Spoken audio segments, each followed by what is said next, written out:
오늘은 침묵 기도를 통한 영성이라는 주제로 나누고자 합니다. 현대를 사는 우리가 아는 사막의 영성이란 단순한 삶을 통해 하나님과의 친밀함의 시간을 자주 갖는 겁니다. 신앙인이라면 누구나 하나님과 함께하는 영혼의 영적 여행이 또 필요함을 인식하고 갈망하잖아요. 또 침묵 기도야말로 영적 갈급함을 느끼는 영혼이 하나님께로 나아갈 수 있는 신비한 통로라는 것도 인정해요. 여러분, 깊은 영성이란 침묵 기도를 통한 영성이고, 또 이는 우리가 피상적으로 알고 있는 수준을 넘어야 한다는 것도 알아요. 언제나 그러하듯 그 끝도 침묵이 되어야 하고, 듣기 위해서 또다시 기도하기 위해서 침묵만이 가능합니다. 그러니까 깊은 영성이란 하나님이 인간의 영혼을 찾고 계신다는 말이에요. 그러니까 다른 어떤 거로도 충족시킬 수 없는 인간 영혼의 욕구를 만족시키는 것은 우리 안에 내주하시며 교제하시기를 원하는 성령과의 만남뿐입니다.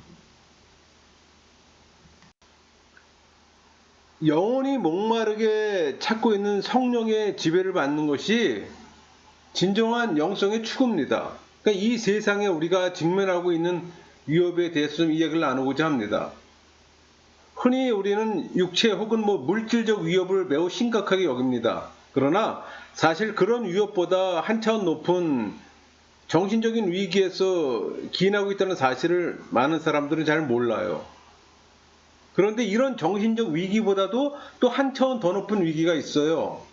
바로 영적 위기입니다.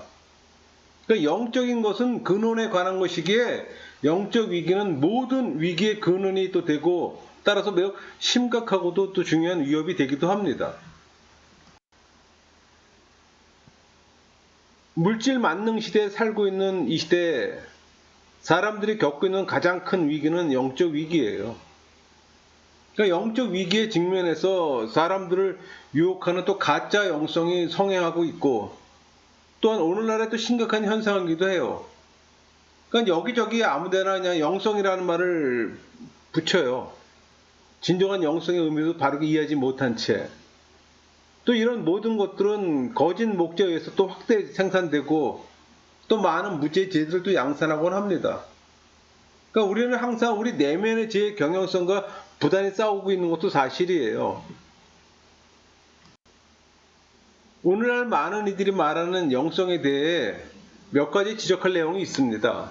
그러니까 현대인들은 신령한 것에 대한 잘못된 정보를 갖고 있고, 또 자신들의 삶 속에 어떤 신령한 경험이 일어날 수 있다는 생각들을 갖고 있어요.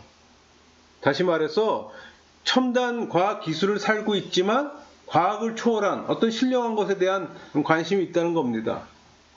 근데 그들이 말하는 영성은 성경에 하나님과 관계가 있다기보다는 가상의 어떤 영적 존재, 어떤 기적의 가능성에 대한 가짜 믿음으로 만들어진 것들이 많아요. 사실 여러분 텔레비나 영화를 보면서 입력된 거짓된 가상의 정보들이 있잖아요. 예를 들면 초자연적 영, 귀신, 이런 것들이 우리 안에 알게 모르게 입력되어 있다는 얘기예요. 그러니까 사람들은 가볍게 지나쳐버리지만 내심으로는 두려워하거나 또 어떤 막연한 기대감마저 갖고 있는 이유는 바로 그것 때문입니다. 감수성이 예민한 젊은이들에게 그것이 미치는 영향은 커요. 또 그들이 나중에 교회 주축이 된다고 생각하면은 사실 긴장도 됩니다.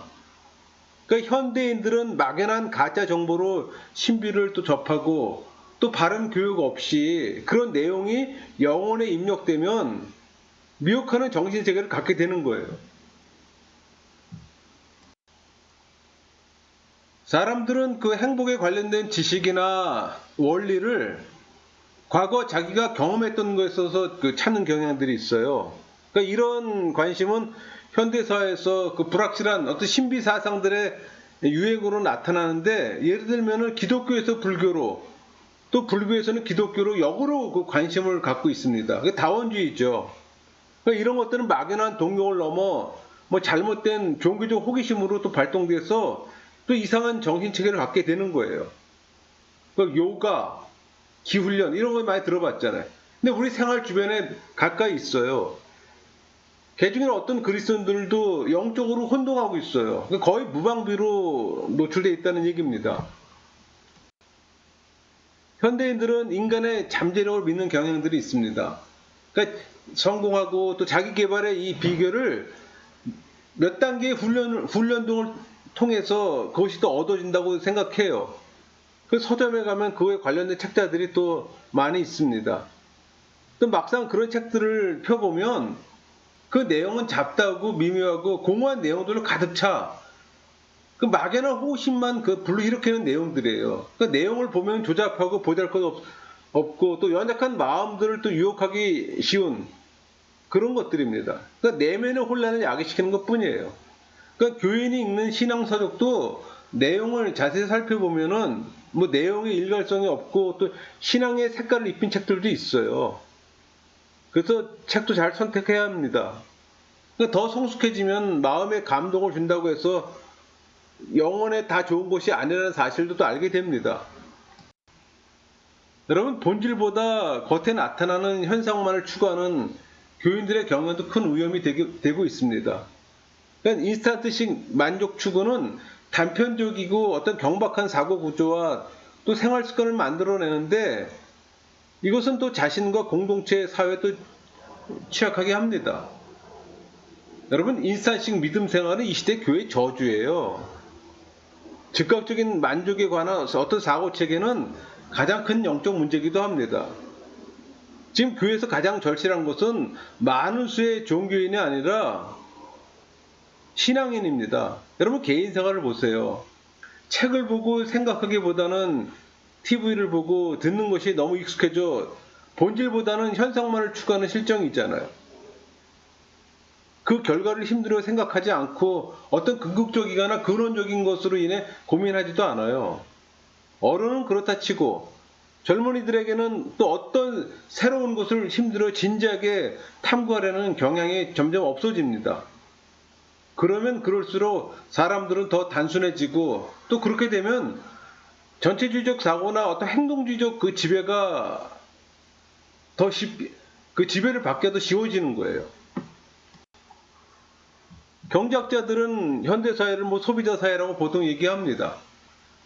이런 소비 문화는 어떤 문화 영역, 정신 영역을 넘어서 종교 영역까지 깊이 침투하고 있어요. 그러니까 이런 환경 속에서 살아가고 있는 현대인들에게 어떤 깊이, 영적 깊이를 발견하기란 보물찾기죠. 여러분, 인터넷 속에 필요 정보가 있어서 스스로 탐구를 회피하는 동안 인간의 영혼은 정신적, 영적으로 텅 비어가고 있습니다. 그 결과 싸구려 정보에 유린당하고 유린당하는 것조차 인식하지 못하고 있어요. 고속정보통신의 기술의 장점도 많지만 단점은 인간의 정신적, 영적 황폐화로 가는 지름길이 되고 있는 것도 사실입니다. 이런 위험성 말고도 현대인들의 정신적, 영적 삶을 위협하는 것들은 많이 있어요. 자기도취, 또 여기 아마 속할 겁니다. 역사 이래 오늘날처럼 사람들이 자기에게 도취돼서 타인을 무시하고 냉소적이고 무관심하게 살아가는 때도 없을 겁니다.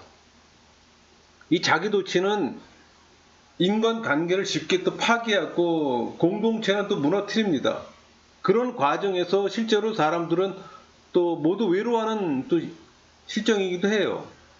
그러니까 오늘날 사람들의 끊임없는 행동주의도 문제가 될 겁니다. 그 의미를 발견하고 누리는 여유를 갖지 못하고 지칠 줄 모르는 그냥 새로운 행동에 탐닉하는 것은 빨리빨리 중독증이라고 할까? 이 빨리빨리를 외치면서 행동하는 동안 지금 자기가 어디 있는지 어디로 가고 있는지조차도 모르고 서두르기만 하고 있습니다. 문제는 그렇게 서두르고 있는 동안 사람들의 영적 갈증과 내면의 목마름은 더 커진다는 게 문제입니다. 그 목마름이 하나님을 인격적으로 만나지 못하고 하나님을 대상화시켜놓고 맹신하고 복비는 기복신앙을 만드는 거예요. 우리 시편에서 이와 같은 인간의 영혼의 갈증 상태를 목마른 사슴에 또 비유하고 말하고 있습니다. 시편 42편 1절 2절이 그 내용이에요. 하나님이여 사슴이 시냇물을 찾기에 갈급함 같이 내 영혼이 주를 찾기에 갈급하니이다. 내 영혼이 하나님 곧 살아계시는 하나님을 갈망하나니 내가 어느 때에 나아가서 하나님의 얼굴을 배울까. 여러분 바쁜 삶에 시간을 내세요.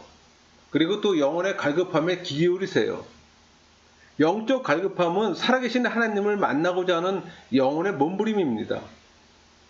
여러분 홍수가 나면은 오히려 마실 물이 없어서 갈증을 느끼잖아요. 마찬가지예요.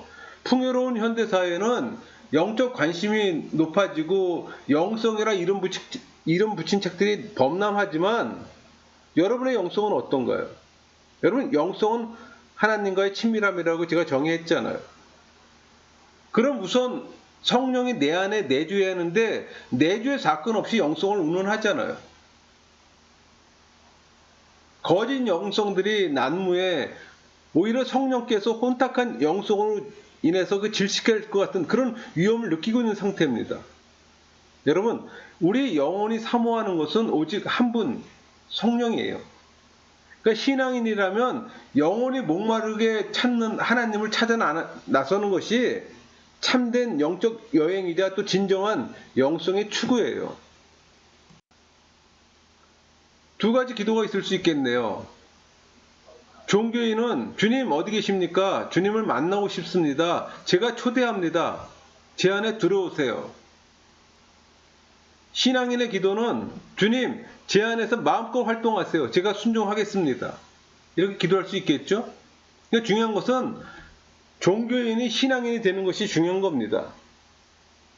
종교인의 관점에서는 영성은 별 의미가 없어요. 여러분 기독교 영성이란 성자 하나님의 삶과 성령 하나님의 말씀에 응답하는 삶을 의미합니다. 그럼 친밀함은 자연히 형성돼요. 무엇으로도 만족시킬 수 없는 우리 영혼의 욕구를 만족시키는 것은 우리 영혼에서 내주하시는 성령과의 만남뿐입니다. 여러분 기도는 하나님과 교제하는 삶의 자세가 되고 평강의 상태로 그분과의 친밀하고 아름다운 관계를 유지하는 태도가 되어야 합니다. 하나님께 나아가기 위해 우리에게 필요한 것은 오직 우리를 인도하시는 성령의 인도와 거룩한 진리뿐입니다. 성부 하나님은 인간을 다양하게 지으신 대로 또 다양한 모습을 또 수용하시고 사랑하세요. 여러분 침묵 기도는 자기 부인과 내려놓음으로 하나님의 임재 안에 들어가는 겁니다. 하나님 나라와 말씀의 사역은 인간의 죄를 용서하고 또 성령께서 영혼의 영역을 지배할 때 시작됩니다. 우리에게 지금 부족한 것은 우리 자신의 언행이 아니라 우리를 향한 그분의 말씀이에요. 예수의 믿음입니다. 그러니까 하나님의 임재 가운데 그분의 임재를 체험하는 것은 침묵 기도를 통해서만 가능한 겁니다. 그래서 침묵 기도를 권면하는 겁니다. 침묵 기도가 중요한 것은 자기 부정과 우리 영혼 안에 성령을 초대하고 또 그분으로 만족하고 충분하고 또 내 영혼이 성령의 지배를 받고 쉼을 누리며 힘을 얻기 때문입니다. 우리 시편 46편 10절 볼까요? 이르시기를 너희는 가만히 있어 내가 하나님 됨을 알지어다. 내가 문나라 중에서 높임을 받으리라. 내가 세계 중에서 높임을 받으리라 하시도다. 여기서 너희는 가만히 있어 내가 하나님 됨을 알지어다. 이 말씀은 바로 우리에게 기도를 가르쳐 주신 분이 또한 어떻게 기도를 해야 하는가를 가르쳐 주신 거라고 할 수 있습니다.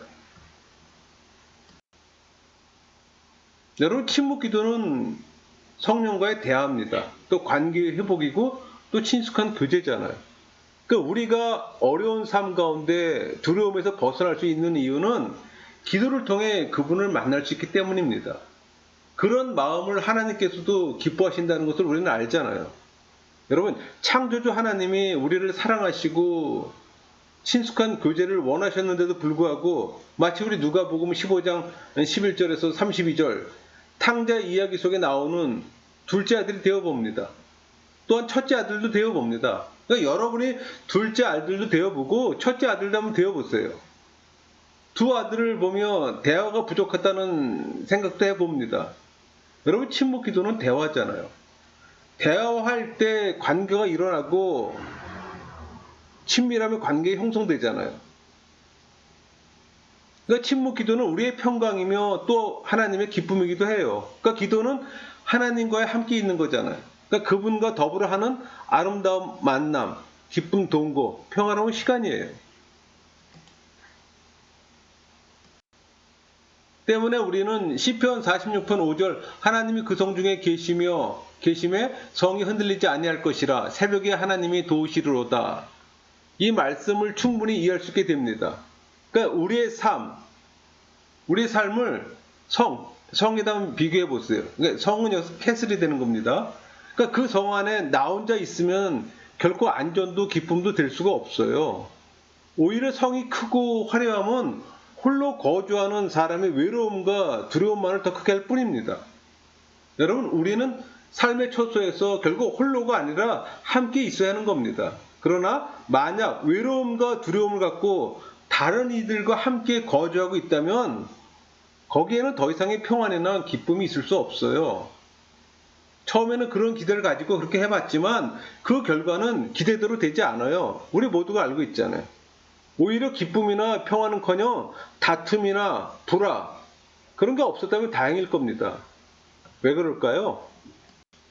그것은 누구의 잘못이라기보다 인간이 갖고 있는 죄의 경향성 때문입니다. 그러니까 죄의 경향성은 하나님과 분리뿐만 아니라 인간의 악한 본성과 거짓자의 형성, 거짓자를 위한 거짓 행복 프로그램입니다. 그러니까 인간의 악한 본성 뒤에 형성되는 거짓자는 진리를 기뻐하지 않아요. 이 거짓자는 거짓 행복 프로그램을 장착하고 또 그것을 통해 만족과 또 즐거움을 경험합니다. 그렇지만 그것은 거짓 행복에 불과한 겁니다. 여러분, 거짓은 오래가지 않잖아요. 거짓은 진실 앞에서 그 역할을 지속할 수가 없어요. 그러니까 인간이 하나님의 형상대로 지음받은 존재가 아니었더라면 거짓자는 그 거짓을 유지하면서 계속해서 영혼을 지배할 수가 있었습니다. 그러나 인간 안에 영혼이 있어요. 그것은 하나님께서 직접 그 숨결을 통해 생기를 불어넣으셔서 인간 안으로 들어가 인간을 생명이 되게 한 겁니다. 그러니까 육체가 죄로 인해 변형되었다 할지라도 인간 안에는 하나님으로부터 나온 영혼이 있어서 인간 영혼의 핵으로 존재하고 있는 겁니다. 때문에 모든 것들이 영적 사실과 그 원리를 벗어날 때 바로 거기서 가짜로 판명되고 거짓으로 드러나기 마련이에요. 결국 이 거짓 체계로 형성된 영혼들이 함께 지키고 있는 성은 평안할 수가 없는 거죠.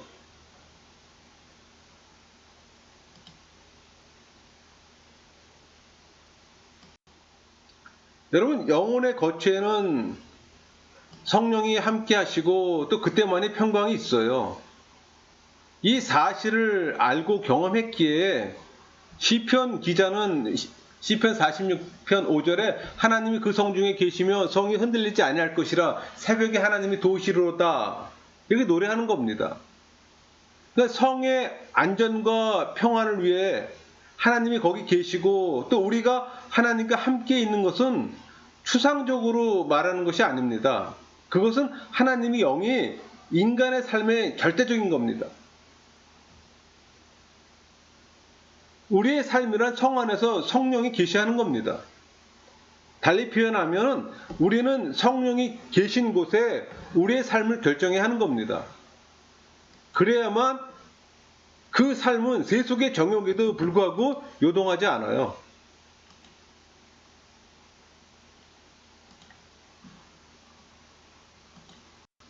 근데 여러분, 시편 46편 5절에 새벽에 하나님이 도우시리로다 이 말씀은 무엇을 의미할까요? 우리는 이 말씀을 한국교회만 있는 새벽 기도에 사실 적용들 많이 했습니다. 과연 이 말씀이 새벽 기도를 염두에 두고 하신 말씀일까? 또 생각도 해봐요. 물론 새벽 시간은 하나님께 기도하기에 적합한 시간 중 하나임에 분명합니다. 주변이 조용하고 아직 활동하기 전이고 다른 무엇보다 잠에서 깨어나 맑은 심령으로 하나님과 대화를 나눈다는 것은 또 귀한 일입니다. 예수님께서 새벽에 하나님께 기도하시는 시간을 가지셨던 것도 아마 그런 이유일 겁니다. 새벽에 하나님이 도우시라는 이 말씀이 물리적인 시간을 염두에 두고 하신 말씀일까요? 새벽에 기도해야만 하나님이 들으신다는 말일까요? 그렇진 않겠죠? 영성가들은 관상기도의 임무서 무지의 구름에서 말하는 걸 알고서 도의 깊은 잠으로 불려지는 기도의 신비에 대해서 깨닫게 되었습니다. 그러니까 하나님은 우리 영혼을 초월하신 분이잖아요. 그러니까 우리의 언어로 도달할 수 없는 우리의 영혼의 영역을 뛰어넘는 분이잖아요. 오직 침묵 기도를 통해 깊은 영적 교제는 영혼의 수준에서는 단지 하나의 어두운 밤의 경험에 해당된다는 걸 알게 될 겁니다. 비록 그때 우리의 영혼에서는 깊은 잠을 자는 것 같지만 오직 내 안에 깊은 심령에 있는 의지는 성령과의 교통이 이루어지는 순간이 되기도 합니다. 여러분, 그 영혼에는 마인드와 하트가 있잖아요. 마인드의 지성이 경험할 수 없는 기도가 잠에서 깨어나는 순간은 물리적인 새벽과는 상관이 없이 어느 때든 깊은 잠에서 깨어나는 새벽이 되는 겁니다. 그러니까 하나님의 도움을 그 순간 하트에 있는 의지가 경험하게 되는 겁니다. 그러니까 새벽에 기도하더라도 그 시간에 이와 같은 깊은 영적의 만남이 결여됐다면 새벽에 기도했다는 자체만으로는 크게 중요하지 않아요. 그러니까 영적 기도는 비록 새벽이 아니더라도 우리 삶의 일상에서 순간순간 우리 자신들의 어떤 영성 훈련이나 기도 훈련의 정도에 따라서 가능하게 합니다. 또 거기에서 우리를 도우시는 성령의 은혜와 또 능력을 또 체험하게 해줘요. 이것이 바로 침묵 기도의 진정한 능력이고 영적인 신비이기도 합니다.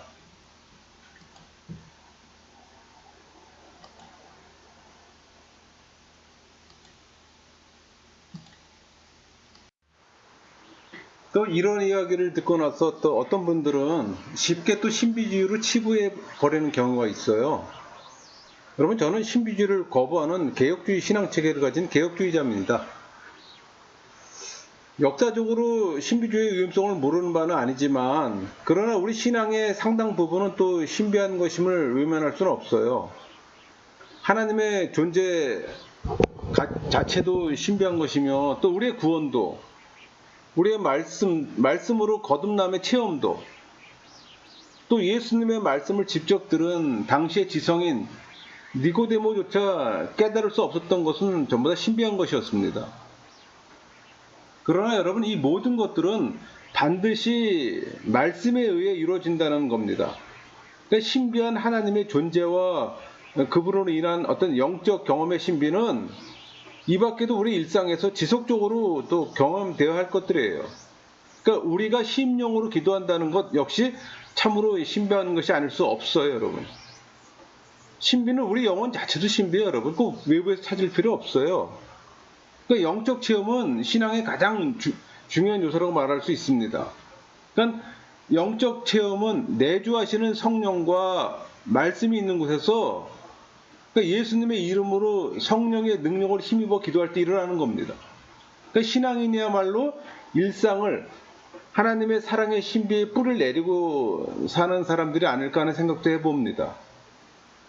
영적인 경험 없이 훈련, 조직과 제도적인 보완만으로는 세속화되어가는 교회에서 그리스도인들의 승리의 생활을 하기는 사실 어렵습니다.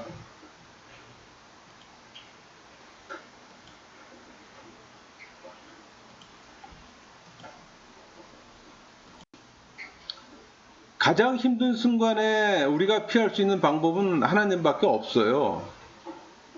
그러니까 주일은 피조물이 창조주를 만나고 또 피조물을 다시 발견하는 날이잖아요.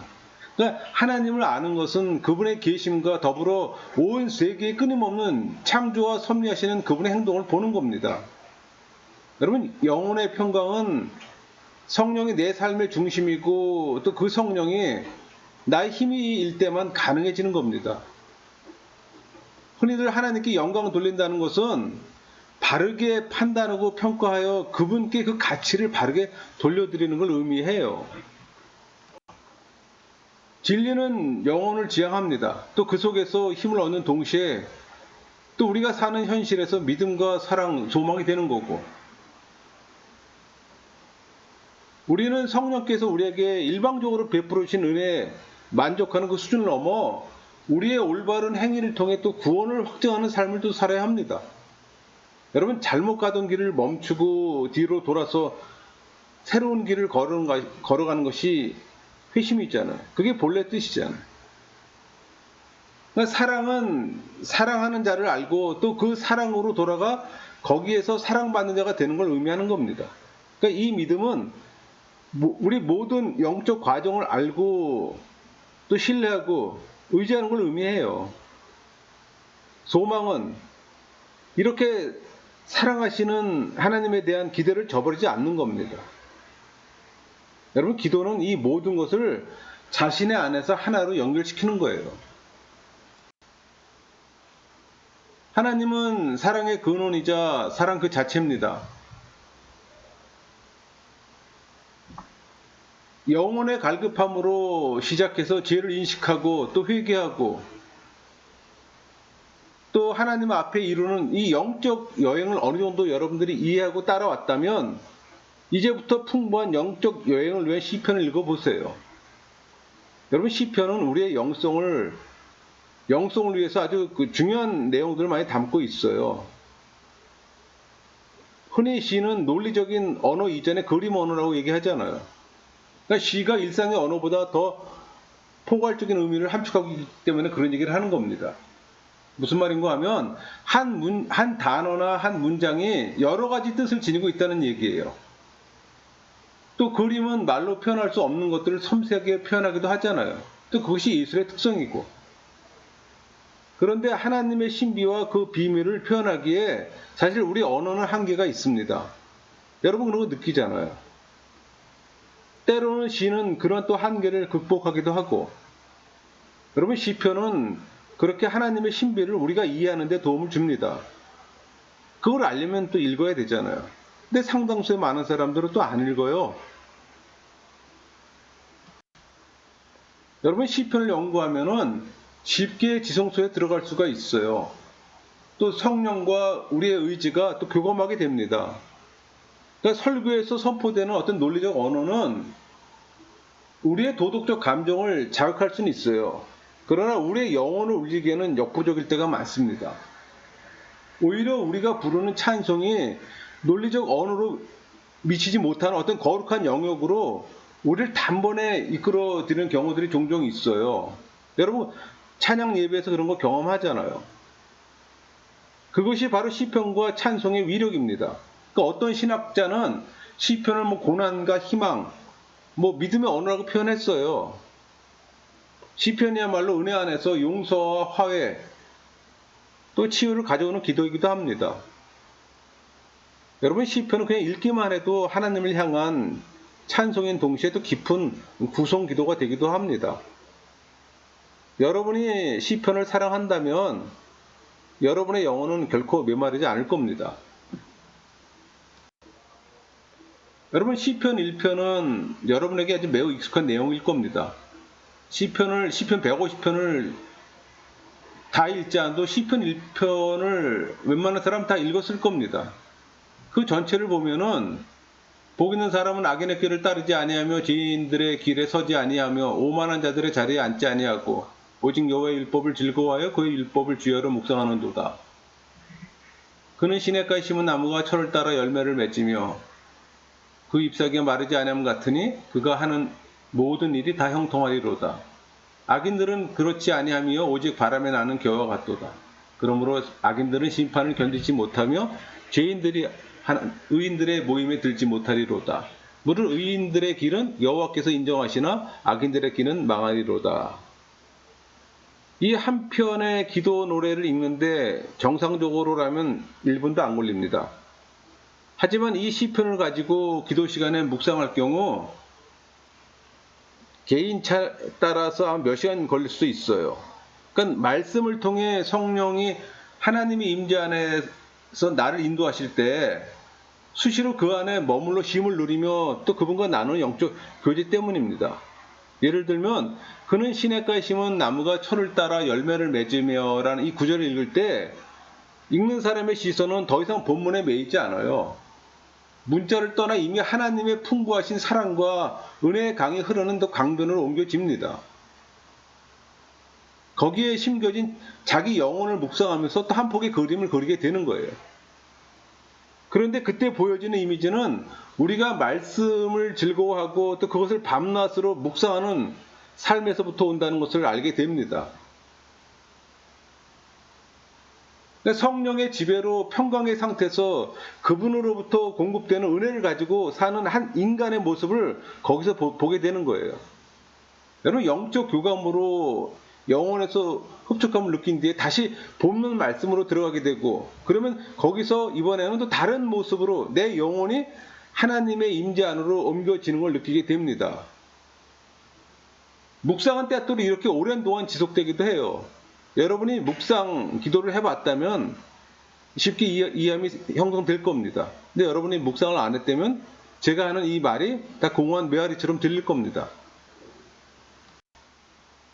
여러분, 시편 1편 읽을 때 강조되는 것은 하나님을 사랑하는 자는 사랑 안에서 사람들이 어떻게 살아야 하는가입니다. 여기서 그분이 우리에게 삶의 방법을 제시하신 율법 혹은 이 말씀은 지혜로도 묘사가 돼요. 사실 인간이 이 세상에 살면서 가장 소중한 것이 뭘까요? 혹은 삶을 가능케 하는 에너지는 굳이 하나님이 아니라면 그것이 바로 사랑이 아닐까 하는 생각도 해봅니다. 인간의 삶은 어쩌면 또 사랑의 순례라고 얘기해도 과언은 아닐 겁니다. 어려서 부모의 사랑으로부터 시작해서 형제, 친구, 이웃, 연인, 부부, 또 자식, 또 자신, 그리고 그 다음에 또 누구. 여러분, 죽음의 문턱에서 사람들은 누구를 그리워하고 사랑하게 됩니다. 그게 누굴까요? 어쨌든 삶은 사랑을 떠나서는 불가능합니다. 사람을 사랑하지 않는 자는 또 재물을 사랑하든가 아니면 애완동물을 사랑하든가 하여튼 사랑으로 메워야 할 공백을 남겨두질 않아요. 그러니까 우리가 처음에는 사랑을 받고 또 나중에는 사랑하고자 하는 데서 인간은 완성되어 가는 겁니다. 그래서 여러분, 사랑에 실패하면 결국 삶도 실패하는 거예요. 그러니까 사랑의 실패, 곧 삶의 실패로부터 온갖 또 악이 나오는 겁니다. 잘못된 사랑이 가장 쉽게 악과 연결되는 이유도 그만큼 사랑이 인간에게 원초적이기 때문이에요. 사랑하는 자만이 진리를 알고 또 그래서 그러한 진리가 비춰주는 삶의 길을 또 온전하게 걸어갈 수가 있는 겁니다. 그러니까 사랑이 없는 삶은 허무하기 짝이 없고 결국은 망하는 길로 걸어갈 뿐이에요. 그러니까 사랑과 진리가 서로 연결되는 것은 이러한 이유에서 자명해집니다. 분명한 것은 사랑만이 생명을 공급하고 또 그 생명을 윤택하게 하며 또 열매를 맺어가게 한다는 겁니다. 그렇게 생명으로 충만한 삶의 에너지가 바로 사랑이에요. 여러분, 그럼 사랑의 근원, 사랑이 생명력이 솟아나는 사랑의 샘 근원은 어딜까요? 쉽게 알 수 있죠. 하나님이에요. 인간의 사랑은 언제 어디서나 한계가 있습니다. 여러분, 그거 경험할 거예요. 인간의 사랑은 쉽게 식어지고 또 그 끝은 아쉬움을 남긴 채 또 허무하게 또 끝납니다. 여러분, 인간은 누구를 사랑해도 지속적으로 사랑하는 게 쉽지가 않아요. 여러분 주변 사람을 지속적으로 변치 않은 사랑을 해본 적이 있나요? 아마 드물 겁니다. 그러니까 사랑만이 인간을 완성시키는데 그 사랑이 유한할 때 인간의 삶이 결코 완성될 수가 없죠. 여러분, 무한한 사랑은 오직 하나님으로부터 나오는데 그분이 사랑의 근원이고 바로 사랑 그 자체이기 때문입니다. 저는 기도할 때 침묵으로 그분의 사랑 안으로 들어가 그분의 사랑을 만끽할 때가 있어요. 침묵 기도는 제게 힘이 됩니다. 아마도 그것은 인간의 사랑 본능 때문일 겁니다. 나의 영혼 깊은 곳에서 하나님께로 향하는 바로 그 사랑, 그걸 말하는 거예요. 여러분, 침묵 기도는 살아계신 하나님 임재 안에 내 영혼이 가만히 머무르는 거예요. 우리 마음속에서 지속되어야 할 어떤 고백의 기도는 모든 구원은 우리 주님께 있다는 겁니다. 구원은 하나님의 사랑이잖아요. 기도는 일상뿐만 아니라 어려운 상황에서도 하나님을 만나는 일입니다. 또 기도는 창조주요 구속주를 기뻐하고 즐거워하는 겁니다. 그리고 어느 때든지 신뢰하는 거예요. 여러분 하나님 신뢰합니까? 하나님의 임재 속에서 기도를 통해 바라는 이 새로운 삶은 이미 그 기도 속에 시작돼요. 기도는 사랑과 믿음, 소망, 이 모든 것을 자신의 안에서 하나로 연결시키는 겁니다. 그러나 우리의 정욕으로 우리의 자신의 위치를 이탈하고 상실해 버렸어요. 그러니까 십자가 죽음을 기념하고 또 그것을 통해 구원을 얻는 종교, 그게 바로 기독교의 핵심적인 진리입니다. 스스로 죽음까지 경험함으로 죽음의 고통 가운데 있는 인간을 구원하시고자 하는 주님. 그러나 그분의 최후는 부활, 다시 살아나신 겁니다. 그리고 부활은 우리가 어떤 상황에 처해 있든지 어떤 삶에 놓여 있든지 희망의 빛을 주는 겁니다. 여러분 시편을 읽다 보면 기도하는 자가 하나님 존재에 대한 심각한 질문을 던지는 것을 그 첫 구절에서 보게 됩니다. 여호와여 어찌하여 멀리 서시며 어찌하여 환난 때 숨으시나이까. 절규합니다. 아예 그냥. 아마도 우리 중 많은 사람들은 기도하는 자의 이 같은 절규를 각자의 경험에 비춰볼 때 충분히 이해할 수 있을 겁니다. 그때 우리의 기도는 공허한 메아리처럼 보였고 또 이로 인해 절망과 좌절을 느낀 경험도 있을 거예요. 또 그럴 때는 원망이 앞서지며 또 하나님의 이름을 거듭 부르면서도 몸부림쳐요. 그런 경우 없습니까? 그럴 때 주변을 보면 나보다 결코 선하지도 않고 또 불신자인데 아무런 문제 없이 잘 살고 있는 사람을 보면 또 고통스러울 때가 있어요. 그들은 아무런 꺼리낌 없이 육체의 욕심을 따라 편하게 살고 있잖아요. 그런 이들은 도덕적으로 온전한 것은 아니지만 그 때문에 또 어떤 벌을 받고 있는 것 같지도 않아요. 오히려 자신이 그런 이들과 비교할 때 도덕적인데 고통은 자신에게만 가중되는 것처럼 또 보이는 경우도 있습니다. 도대체 하나님은 이때 어디서 무엇을 하고 계시는 겁니까? 이런 질문도 하잖아요. 이렇게 세속적인 사람들은 자신의 평안과 번영 속에서 경건하게 살고자 하는 사람들을 오히려 비웃는 경우도 있습니다. 그들은 자신을 자랑하고 또 칭찬하며 심지어는 자기를 섬기라고 얘기합니다. 그러면 물질을 나누어주고 즐거움도 나눠줄 거라고. 그들의 말에 의하면 하나님은 없다는 겁니다. 믿을 것은 자신밖에 없다고 아주 자랑하는 것처럼 얘기해요. 사실 고통의 때 더 괴로운 것은 하나님의 침묵보다 무신론자들이 아무렇게나 떠들어대고 조심성 없이 상처 주는 말들입니다. 때론 이런 일들이 종교인들 사이에서도 비교와 어떤 경쟁심에 의해서 생겨나곤 합니다. 그로 인해 주변에 상처받는 사람들이 생기고 경제적 여유가 있고 비교에 우월하다고 싶으면 사람들은 말을 함부로 해서 어려운 사람, 고통받는 사람들을 더 어렵게 하는 경우들이 많아요. 본인은 아니라고 말하지만 듣는 사람은 상처를 받잖아요. 이런 일들이 계속되면 그 상처는 그 자신에게 돌아갑니다. 그렇게 되면 그 삶은 평안이 아니고 상호간의 파괴적 행위가 또 되고 맙니다. 그럴수록 우리의 생활 공간은 또 혼란스러워지는 거예요. 이로 인해 영혼 안에 더 이상 경건의 여지가 없어지고 성령이 활동하실 만한 거룩한 공간이 사라지고 오염됩니다. 그 결과 우리는 기적을 바랄 수도 없고 희망 또한 기대할 수가 없는 거예요. 여러분, 희망이 없는 종교적 삶, 비전을 상실한 우리들을 다시 한번 생각해야 할 겁니다. 또 그런 결과는 우리에서 끝나는 게 아니라 우리 자식에게도 전수가 돼요. 여러분, 삶의 주변에 구별된 공간을 확보하고 우리 자식들의 미래를 위해서도 기도해야 합니다. 그분은 우리 모든 일에 증인 되시는 분이잖아요. 악의 팽창은 그분의 자비와 인내로 말미암아 기다리는 뿐입니다. 무슨 말인가 하니 끝까지 경건한 신앙인을 하나님은 찾고 계신다는 얘기입니다. 그런 이들의 부르짐을 결코 외면하지 않아요. 여러분, 기도 응답이 때로 더디기도 하고 또 우리의 기도가 잊혀지지 않나 또 생각도 해봐요. 가난한 자, 고난받는 자의 기도는 더 그럴 겁니다. 우리의 믿음의 선행들이 이들에게 행함으로 또 하나님의 섭리에 우리가 참여해야 합니다. 그렇게 함으로 우리의 공동체는 평화로워지고 정의로워지는 거예요. 여러분, 우리의 삶은 하나님의 은혜와 사랑을 받아들일 단 한 번의 기회이기도 합니다. 여러분, 언행일치는 말하는 것과 표현되는 행동이 일치되는 걸 의미하잖아요. 하나님을 내 아버지라고 부를 수 있는 자는 복 있는 사람입니다. 신앙의 문제는 하나님의 존재 인식이 아니고 그분과의 바른 관계가 핵심이에요.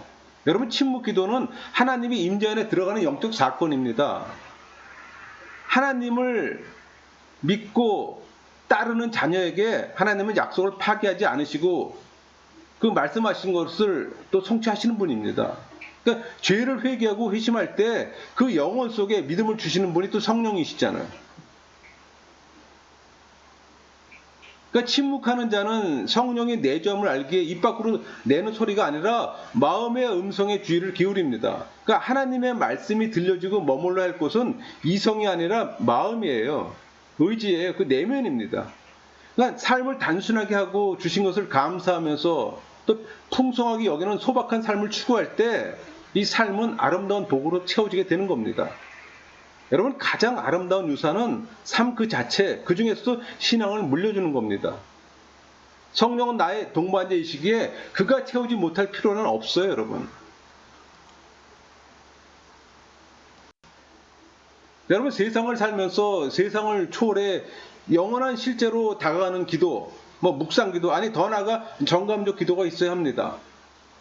타 종교의 침묵 기도는 자신을 비우지만 기독교적 침묵 기도는 인간의 영혼 속에 내주하는 성령의 도움을 받아서 영으로 살아계신 하나님의 존재 중심에 이르는 기도입니다. 차이가 있어요, 여러분. 근본적 차이가. 그러니까 영혼이 성령을 만나 그분의 안내와 인도를 받는 것이 기도의 핵심입니다.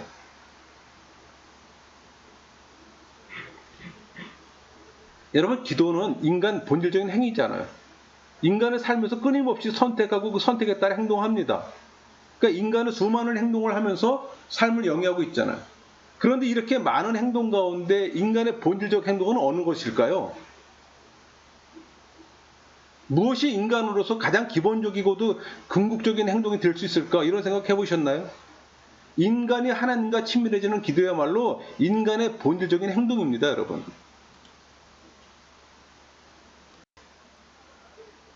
여러분, 기도에는 인간의 본질적 행위에 두 존재가 있습니다. 하나는 하나님이고 다른 하나는 인간이에요. 그러니까 기도하는 행위는 결국 일방적 행동이 아니잖아요. 쌍방간의 교류잖아요. 혼자 외치는 일방향의 그 구성기도는 강구일 뿐입니다. 그 이상도 아니에요. 하나님이 우리를 부르시지 않으면 우리 혼자서 기도를 시작할 수도 없고 그분이 힘을 부여주지 않으면 그 기도는 단 한순간도 지속될 수가 없어요, 여러분. 그래서 기도는 인간의 일이기보다 오히려 하나님의 일입니다. 그거 아셔야 돼요. 그거 깨달아야 합니다. 예수님께서 기도하지 않았다면 우리에게 오늘날 기도는 없었을 겁니다. 그러니까 성자 하나님께서 성부 하나님과 친밀하고 일치된 존재의 삶, 그 사역은 모두 기도 속에서 이루어졌어요. 기도는 그렇게 성자 하나님과 성부 하나님 사이에 있었고 또 오늘날 우리의 기도는 그 기도에 동참하는 겁니다. 여러분, 기도에 대한 바른 개념 갖고 계셔야 됩니다. 기도의 다른 쪽 끝에는 인간이 있습니다.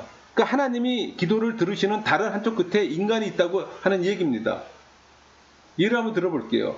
놀이터에서 둘이 마주 앉아서 시소를 타듯 하나님을 대면하고 있는 존재가 다름 아닌 인간, 나 자신이라고 할 때 정말 그 기도야말로 나를 재발견할 수 있는 순간이 아닐 수 없습니다. 여러분, 하나님과 맞이함으로 거룩해지는 건 하나님이 아니라 우리 인간입니다. 따라서 이렇게 기도할 때 우리는 거기서 경박해질 수가 없어요. 스스로 비화시킬 수가 없다는 얘기입니다. 한쪽 끝에 하나님이 계시고 다른 한쪽 끝에 나 자신이 있는 이 대면의 장소는 실로 아름다움이라고 표현할 수가 있을 겁니다. 이게 기도예요, 여러분. 그러니까 기도를 통해 나는 하나님을 대면하지만 동시에 하나님이 이 기도를 통해 나 자신을 발견하시고 또 마주하시고 또 귀를 기울이시고 응답하시는 겁니다. 이렇게 귀하고 거룩한 장소에 허접한 대화 나누시겠어요? 허접한 복이나 빌겠어요? 기도의 본질을 알게 되면 그렇게 하진 못합니다, 여러분. 이렇게 하나님과 나 사이 마주하는 데 필요한 것은 그분의 사랑에 대한 인간으로서 신뢰입니다. 저는 매일 아침 혹은 저녁에 멀리 떨어져 있는 아들의 존재를 의심하지 않고 또 주님을 신뢰함으로 기도합니다. 하나님을 신뢰하지 못하면 기도는 아예 처음부터 없는 거잖아요. 기도는 신뢰와 더불어 시작합니다. 기도는 신뢰예요, 여러분. 그래서 보이지 않지만 그분과 마주하며 마음을 터놓고 이야기를 꺼내는 겁니다. 또 기도는 커다란 모험이기도 해요. 자신을 보이지 않는 성령께 위탁하는 모험. 자신을 투신할 수 있는 이 모험적인 용기가 아니고서는 기도하는 사람이 될 수가 없어요. 여러분, 기도는 하나님과 나 자신이 마주하면서 이루어지지만 그 시작은 내 영혼의 깊은 내적 행위로 하나님과 만날 때 시작되는 겁니다. 그냥 내 입에서 나온다고 해서 기도가 아니에요, 여러분. 제 기도의 경험으로 보아 기도의 시작부터 시작보다도 훨씬 더 어려운 것이 전 기도의 지속이라고 생각합니다. 그 어떤 이는 기도의 연속을 위해서 소리를 높이고 몸부림치고 또 중언부언 하잖아요. 그러나 그런 노력은 모두 전부 다 외적인 겁니다. 이를테면 감정의 고조, 언어의 탐색, 혹은 긴장감, 그런 것들이에요, 여러분. 여러분, 기도의 진술을 알려드릴게요. 기도에 있어서 중심이 되는 건 인간의 영혼입니다. 내 안에 있는 영혼이 성령을 만나 그분의 인도함을 받는 것이 기도의 핵심이에요. 그러니까 기도할 때 필요한 헌신은 이처럼 인간 내면적인 행위입니다. 그래서 깊은 기도를 하려면 소리내는 구성기도보다 침묵기도를 해야 하는 겁니다. 여러분, 사막의 교부들은 모두 침묵기도로 영성을 키워갔어요.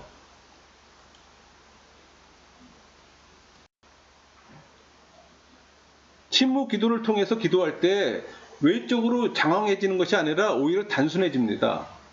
왜냐하면 기도는 언어의 풍부함이 아니라 은혜의 풍요함, 깊은 신뢰, 또 지속적인 기다림, 무한한 사랑이잖아요. 그러니까 이런 것들은 외적 화려함이 아니라 거품을 걷어낼 때 나타나는 본질적인 요소들입니다. 이것이 깊은 기도가 간결해지는 이유입니다. 외적으로 요란하지만 하나님과 무관한 기도와 매우 심플하지만 하나님의 마음을 움직이는 이 기도에는 우리 바리새인과 세리의 기도를 비교하면 쉽게 이해가 될 겁니다. 바리새인의 그 요란한 구성 기도에 대해서 우리 지은님은 한마디로 외식이라고 말씀하셨습니다. 누가복음 18장 13절을 볼까요? 세리가 멀리 서서 감히 눈을 들어 하늘을 쳐다보지도 못하고 다만 가슴을 치며 이르되 하나님이여 불쌍히 여기소서 나는 죄인이로소이다 하였느니라. 불쌍히 여기소서 나는 죄인이로소이다 하는 이 세리의 겸허하고도 간결한 기도는 주님의 용서와 사랑으로 응답되는 기도라고 하셨습니다. 이 비유의 핵심 메시지는 하나님 앞에서 자신을 겸손히 낮추는 자가 하나님께 의롭다함을 받는 또 원리이기도 합니다. 이렇게 기도가 간결해지는 데는 영혼의 자유도 또 큰 몫을 합니다. 사실 기도는 자유한 영혼이 하나님께 대해 자신을 개방할 때 가장 온전해지잖아요. 그러니까 마음속에서 무엇인가를 구하고 있다거나 욕심을 채우는 것은 욕심을 채우는 게 아니라도 뭔가 그 소원하는 바를 간절히 구하는 이 마음을 자유롭다고 우리는 말할 수 없어요. 오히려 하나님을 사랑하는 마음으로 그분의 이름을 부르는 것만으로도 감격스러워서 오 주님 하고 부르고 그것을 또 감격해하고 만족해하는 상태야말로 자유하는 영혼이라고 말할 수가 있는 겁니다. 이에 대한 또 하나님의 응답 또한 내 사랑하는 자여, 그거 이제 간단하잖아요. 사랑받는 자의 필요는 사랑하는 자에 의해 충족되기 마련입니다. 주님은 그렇게 우리를 사랑하시고 우리의 필요를 채워주길 또 원하세요. 주님, 제가 여기 있습니다. 그 한마디면 되는 거예요. 기도는 육신의 귀로는 알아들을 수 없는 성령의 내적 음성에 마음의 귀를 기울이는 겁니다. 기도는 하나님 앞에 나아가 짐을 내려놓고 그분의 음성을 들으며 또 그분 안에서 쉼을 얻고 자유와 또 해방을 누리는 거예요.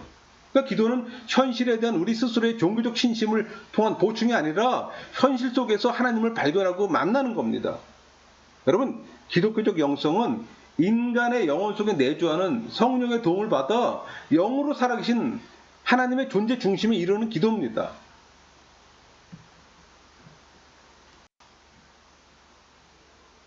기도에 대해서 좀 더 새롭게 폭넓게 얘기를 하면 어떤 사람들 오해하는 경우 있어요. 혹시 이상한 것 아닌가 하고.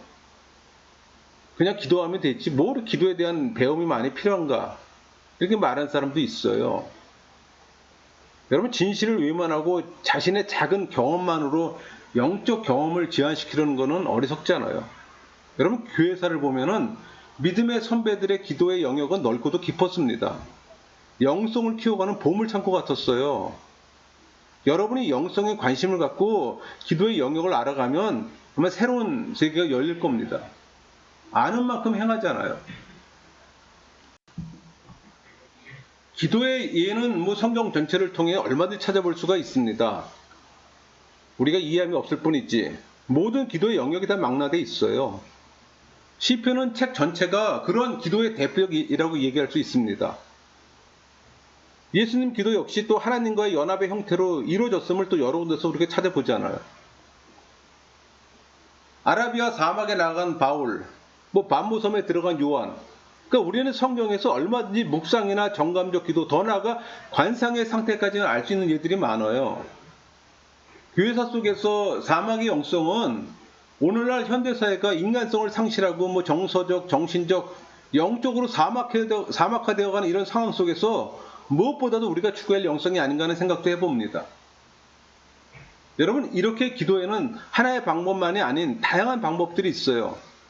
각자의 형편에 맞는 기도의 방법을 배우고 또 그 방법을 통해 하나님께로 나아가되 다른 길을 통해 나아가는 과정에서 이전에 경험하지 못했던 것들을 또 새롭게 경험함으로 풍부한 영적 삶을 누리는 것을 마다할 이유는 없잖아요. 여러분, 저는 신비주의도 아니고 아까도 얘기했지만 개혁주의 신학을 하는 개혁주의자입니다. 인간은 타락 이전에는 하나님 그 자체가 되려는 잘못으로 또 죄를 저질렀고, 또 타락 이후에는 하나님을 더 이상 믿지 않으려는 잘못으로 또 죄를 짓고 있습니다. 그러나 하나님은 여전히 인간과 또 교제하시려고 기도라는 방법을 또 사용하세요. 그게 기도에 대한 본질이에요. 하나님께 하는 우리의 기도가 언어이거나 생각이거나 생활이거나 개의치 않아요. 그냥 반응해 주십니다. 여러분, 일반적 기도의 이상의 한계를 넘는 기도도 있어요. 왜 사막의 영성가들이 깊은 기도 세계를 갈구하며 추구했을까요? 세상에서 육체로 사는 동안 육신의 건강과 필요를 위해 기도하지만 죽고 나면 필요한 것이 없으므로 기도가 필요 없을까요? 그것은 기도를 기복의 관점으로 구하는 도구로 생각하는 겁니다, 여러분. 기도는 하나님과의 친밀한 교제의 방법이라는 사실을 기억하세요.